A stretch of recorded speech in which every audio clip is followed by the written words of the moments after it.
390장 예수가 거느리시니입니다. 예수가 거느리시니 즐겁고 평안하거나 주야의 자고 깨는 것 예수가 거느리시네. 주날 항상 돌보시고 날 친히 거느리시네. 주날 항상 돌보시고 날 친히 거느리시네. 때때로 괴로움당하며 때때로 기쁨 노래네. 풍파 중에 지키시고 평안히 인도하시네. 주날 항상 돌보시고 날 친히 거느리시네. 주날 항상 돌보시고 날 친히 거느리시네. 내 주의 손을 붙잡고 천국에 올라가겠네. 괴로우나 즐거우나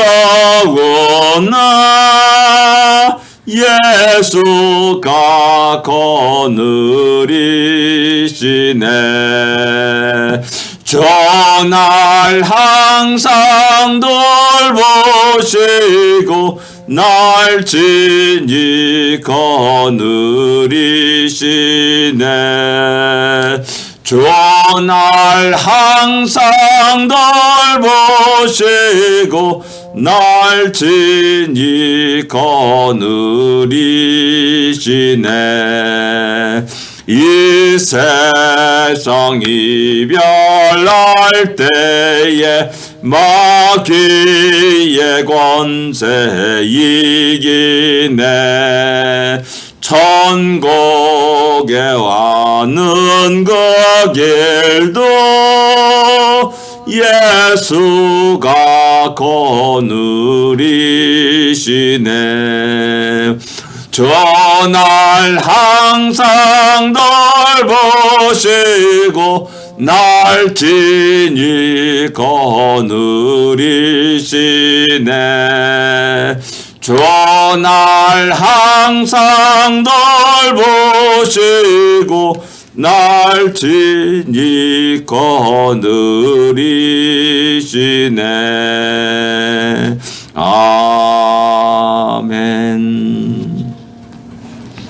때때로 괴로움 당할 때 또 때때로 기쁨 누리네. 예, 우리 인생이 그렇습니다. 항상 괴로움만 있는 것이 아니고 또 그것을 극복할 수 있는 기쁨을 주시고 늘 기쁨만 주시는 것이 아니라 우리의 교만함을 경계하기 위해서 또 때로는 또 괴로움들, 아픔들도 주시는 우리 하나님. 그래서 모든 것이 합력하여 손으로 이루시는 하나님임을 우리가 또 발견하게 됩니다. 다시 우리 신앙 고백드리겠습니다. 전능하사 천지를 만드신 하나님 아버지를 내가 믿사오며 그 외아들 우리 주 예수 그리스도를 믿사오니 이는 성령으로 잉태하사 동정녀 마리아에게 나시고 본디오 빌라도에게 고난을 받으사 십자가에 못 박혀 죽으시고 장사한 지 사흘 만에 죽은 자 가운데서 다시 살아나시며 하늘에 오르사 전능하신 하나님 우편에 앉아 계시다가 저리로서 산자와 죽은 자를 심판하러 오시리라. 성령을 믿사오며 거룩한 공예와 성도가 서로 타는 것과 죄를 사하여 주는 것과 몸이 다시 사는 것과 영원히 사는 것을 믿사옵나이다. 아멘. 1장 1절부터 6절까지 같이 읽겠습니다.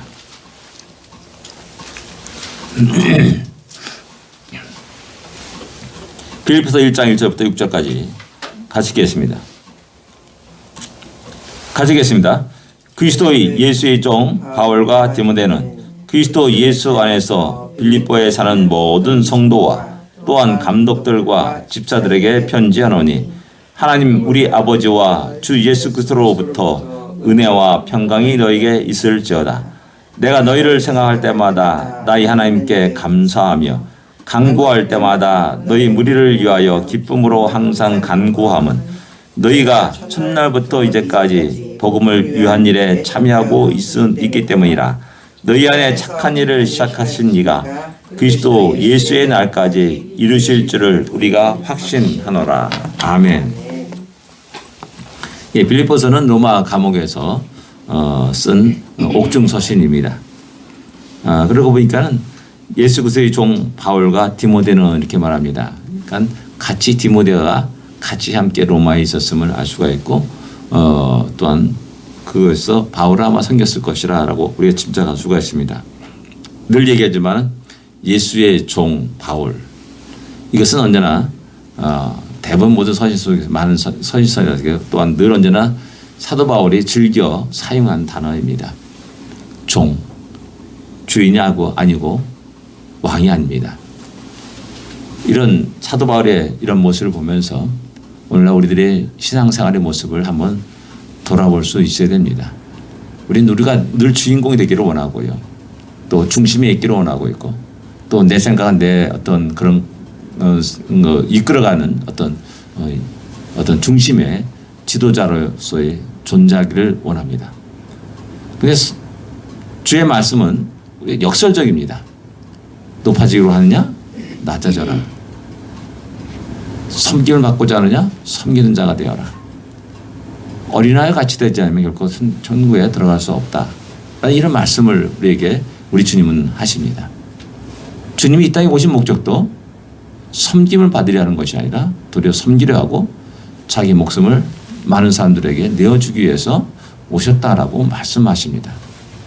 그렇다면 우리가 주님을 따르는 제자로서 주님을 섬기는 종으로서 우리가 또한 그분의 삶을 따라야 된다는 것은 당연한 겁니다. 그런데 언제부터인지 모르게 우리가 자꾸만 높아지고 또한 주인이 되려고 하고 있고 또 어떤 영향력을 행사하는 자꾸 그런 사람이 되려고 애를 쓰는 것들을 많이 보게 됩니다. 그러나 바울은 나는 예수의 종입니다 라는 그런 것들을 늘 이야기하고 말했음을 알 수가 있습니다. 그 다음에 이어서 보면은 빌립보에 사는 모든 성도와 또한 감독들과 집사들에게 편지하노니 라고 말씀합니다. 이미 1절의 말씀을 읽으면서 야 이상하다? 뭐 이상한 거 못 느끼겠습니까? 우리 보통 이때 편지 쓸 때 가장 영향력 있는 사람들을 얘기합니다. 그죠? 목사, 장로, 집사 그리고 성도들에게 편지하노니 이렇게 얘기합니다. 일반적으로 그렇지 않습니까? 근데 사도 바울은 성도들을 앞세웠다는 겁니다. 가장 먼저 앞세우고 그 다음에 감독 또는 장로 그 다음에 집사를 그 다음에 말했다는 겁니다. 야, 이런 걸 보면서 사도 바울의 유대성 그러면 그렇지만은 얼마나 철저히 하나님 안에서 주의 뜻 가운데서 글자 하나하나까지도 세심하게 배려하면서 살아가는 사람이라는 것을 또 깨닫게 됩니다. 교회 중심이 성도입니다. 성도들. 성도들이 없으면 장로도 없습니다. 감독도 없습니다. 집사도 있을 수 없습니다. 성도가 든든히 세워지고 또 기반이 되었을 때 거기서 장로가 세워지고 또 집사가 세워지게 되는 겁니다. 우리는 근데 거꾸로 생각합니다. 어떤 영향력 있는 한 사람이 중심이 되어서 모든 교회를 다스리고 통치해 나가는 그런 생각을 하게 됩니다. 그러다 보니까 자꾸 교회가 계급화되는 겁니다. 장로가 되는 안수받는 것을 갖다가 승진했다라고 착각하는 경우도 많이 있고 목사가 교회의 왕이다 최고다라고 착각하면서 목사의 모든 것들을 주관하면서 교회를 이끌어가는 그런 사람도 있습니다. 그게 아니라 성경은 그 성도들을 섬기는 자로서 목사와 장로와 집사들이 있다는 사실을 늘 기억해야 됩니다. 이것을 깜빡깜빡 잊어버리기 때문에 우리 거기서 잠깐 왕이 되려고 하는 겁니다. 뭔가 내가 어떤 사람들을 이끌어가고 어떤 영향력을 행사하려고 하는 그런 경우들을 많이 보게 됩니다. 그런데 사도 바울은 성도들과 감독들과 집사들에게 편지한다라고 이렇게 말합니다. 그 2절에 보면 주 예수 그리스도로부터 우리 아버지와 주 예수 그리스도로부터 은혜와 평강이 너에게 있을지어다. 뭐 일상적인 인사말이다라고 이야기하지만 일상적인 인사말, 변하지 않는 그 인사말, 은혜와 평강을 계속 얘기한다는 것은 이게 가장 중요하다는 사실을 알고 있고 깨닫기 때문에 이 말을 계속 반복하고 있다는 겁니다. 그러니까 습관적으로 하는 게 아니라 아주 습관적으로 삶의 모든 영역에서 이것이 나의 삶에 아주 완전히 젖어들고 그 은혜 가운데 평강 가운데 우리의 삶을 살기를 기도하고 말하고 있다는 사실입니다. 은혜 우리가 잘 알듯이 선물입니다. 하나님이 공짜로 주신 선물. 이 공짜를 너무나 좋아하지 않습니까? 공짜를 주기 때문에 반응 이게 뭐야 이거? 이게 뭐야? 나에게 왜 이런 걸 주셔? 놀라지 않습니까? 너무 감사한 일입니다. 그러니까 기뻐할 수밖에 없습니다. 그래 은혜 속에는 언제나 기쁨이 있고 즐거움이 있고 감사가 있고 행복함이 있는 겁니다. 그러니까 성도들에게 너희 은혜가 있을지어다라고 말하면 너희의 기쁨이 있기를 원한다. 너희의 즐거움이 있기를 원한다. 행복하기를 원한다. 감사가 넘치기를 원한다. 그런 삶이 있을지어다라고 이렇게 말씀하고 있는 겁니다. 평강 어떻습니까? 때때로 우리가 괴로움 당합니다. 어려움을 맞이합니다. 힘든 일을 맞이합니다. 잔잔한 호수에 돌이 통 떨어지고 쫙 파묻이 일어나 쫙 퍼지는 것을 우리는 볼 수가 있습니다. 그럼에도 불구하고 주님이 주신 평강이 우리의 마음을 잔잔하게 합니다. 흔들리지 않게 합니다. 당황하지 않게 합니다. 어떤 상황 속에도 주의 약속의 말씀을 주의 위로의 말씀을 주님이 함께 하신다는 그 말씀을 약속을 붙잡고 이것도 지나가리라 라는 그런 믿음 속에서 그 평강이 깨지지 않고 불안하거나 두렵거나 걱정하거나 근심하지 않고 주여 감사합니다.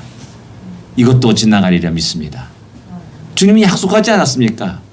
그 약속을 붙잡고 그 마음의 평안함이 깨지지 않는 상태. 늘 언제나 사탄은 우리에게 그 평강을 깨뜨리려고 여러 가지 어려움들을 우리 앞에 놓습니다. 걸림돌을 놓습니다. 걱정과 근심거리를 놓습니다. 그럴 때마다 주여 기도합니다. 그리고 이것도 지나가게 하여 주옵소서 라는 그런 기도를 하게 됩니다. 그래서 늘 언제나 우리 성도들에게 이 땅에 나그네 행기생길 살아가는 모든 성도들에게 하나님의 은혜가 있기를 그 다음에 평강이 있기를 하면서 늘 기도하고 또 말하고 있는 겁니다. 3절에 보면 내가 너희를 생각할 때마다 나의 하나님께 감사하며 이렇게 말합니다. 생각할 때마다 한두 번 간가다 1년에 한 번 정도 생각하겠습니까? 아마도 어쩌면 아무리 한데도 일주일에 한 번도 생각하지 않을까 생각합니다. 왜? 빌립보 교회는 바울에게는 아주 특별한 교회였습니다. 2차 전도여행 때 아시아에서 복음 전하려는데 성령이 잠깐 막습니다. 그래서 여기저기 하나님 주님이 어떻게 나를 자기를 인도할까? 여기도 가보고 저기도 가보고 비두니아도 가보고 이렇게 했습니다. 본도 비두니아도 가봤습니다. 근데 아니에요. 그 드로아에서 이렇게 맡겨낸 사람이 꿈에 나타나서 우리를 와서 도와라 라고 이렇게 이야기해서 거기서 배를 타고 드디어 네아폴리 가고 그 다음에 빌립보로 들어가게 됩니다. 교회에 있는 것도 아니잖아요. 아는 사람 있는 것도 아니고 강변에서 나가서 기도하기 시작합니다. 근데 그에게 다가온 한 여인이 있었습니다. 누굽니까? 자주장사 루디아였습니다. 그래서 우리 집에 머무르십시오. 그 가족들이 전부 다 세례받고 크리스찬이 됩니다. 교회가 세워진 겁니다. 그리고 귀신 쫓아내는 놀라운 역사 속에서 바울과 실라가 감옥에 갇힙니다. 근데 옥문이 흔들리고 지진이 나면서 그게 다 문이 열리게 되죠. 그래서 간수장이 거기서 놀랍게 구원받는 놀라운 역사가 일어납니다. 다시 간수장의 집으로 갑니다. 극진이 무엇이죠? 그리고 복음을 전합니다. 그리고 간수장도 역시 예수를 믿게 됩니다. 신기한 일로 인해서 두 가정이 예수 믿게 되고 또 그것이 빌립보 교회의 시작이 되었다는 사실이죠. 첫 열매는 귀하지 않습니까? 하나님이 성령 인도하심 속에서 그 열매를 너무나 귀하게 남기면서 그들은 어떻게 지낼까? 늘 마음에 있게 되고 기도하게 되는 것이죠. 그래서 얘기하는 겁니다. 너희를 생각할 때마다 나인 하나님께 감사한다. 야, 빌립보 교회가 어떻게 생겼는가? 세워졌는가? 그 생각할 때마다 내가 한 일이 아니라 하나님이 행하신 일이다 라는 사실을 고백하지 않을 수 없고, 그래서 하나님이 행하신 일을 자기가 복격하고 또한 자기가 그 독구가 되었다는 그 사실 앞에 감사합니다 라고 말하게 되는 겁니다. 내가 했다고 생각하면은 하나님께 영광을 돌지 못하고 감사하지 않습니다. 내가 했는데 그 영광을 내가 가르쳐주고 내가 한 공적들을 쫙 늘어놓게 되는 것이죠. 그렇기 때문에 사도 바울은 모든 것 속에서 하나님이 행하신 크고 놀라운 일들을 보고 확인하며 하나님께 감사드리고 있다는 사실입니다. 오늘 하루가 우리 안에 그런 놀라운 은혜와 평강이 가득 차고 넘치기를 기도합니다. 그리고 우리의 오늘 하루의 삶 속에도 하나님이 행하신 크고 놀라운 일, 내가 한 일이 아니라 하나님이 행하신 크고 놀라운 일들을 보고 확인하면서 기쁨과 감사 속에 우리는 하루가 온전히 하나님께 돌려드리기를 또한 기도합니다. 기도하겠습니다. 하나님 아버지 은혜를 감사합니다. 우리에게 하루 일과를 주심을 감사합니다. 너무나 귀한 하루입니다. 하나님께서 일하실 하루고 하나님께서 역사하실 하루, 또한 그 하루를 기대하면서 첫 발자국을 내딛습니다.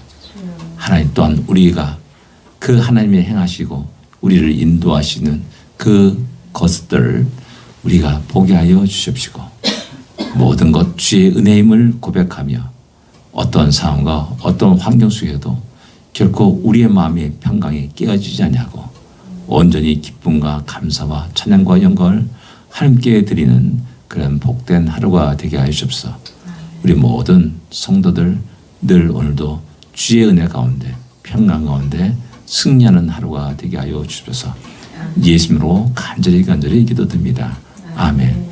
하늘에 계신 우리 아버지여, 이름이 거룩히 여김을 받으시오며 나라의 마옵시며 뜻이 하늘에서 이루어진 것 같이 땅에서도 이루어지리이다. 오늘날 우리에게 일용할 양식을 주옵시고 우리가 우리에게 죄진 자를 사하여 준 것 같이 우리 죄를 사하여 주옵시고 우리를 시험에 들지 말게 하옵시며 다만 악에서 구하옵소서. 대개 나라와 권세와 영광이 아버지께 영원히 싸움나이다. 아멘. 승리하십시오.